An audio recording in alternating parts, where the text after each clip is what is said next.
Napakahalaga ng kaliwanagan dahil tayo ay nasa daigdig na punong-puno ng kadiliman dahil ang daigdig na ito ay pinamumunuan ng dyablo at maging ang mabuting balita ay kanyang tinatakpan upang hindi makita ng mga tao ang tunay na liwanag ng magandang balita ng ating Panginoon. Naging ang salita ng Diyos, maraming nagbabasa, maraming nakikinig, maraming nanonood patungkol sa salita ng Diyos, subalit maliban na ipakita ng Panginoon ang tunay na kaliwanagan, hindi natin ito mauunawaan. Kaya napakahalaga ng mga taong nananalangin sa atin.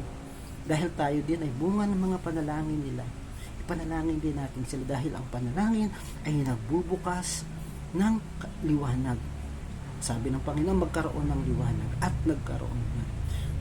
Dahil ang Panginoon ang liwanag ng sanlibutan, gusto niya na ang kanyang mga anak ay magkaroon ng kaliwanagan. Magpupang tayo ay magsilbing ilaw.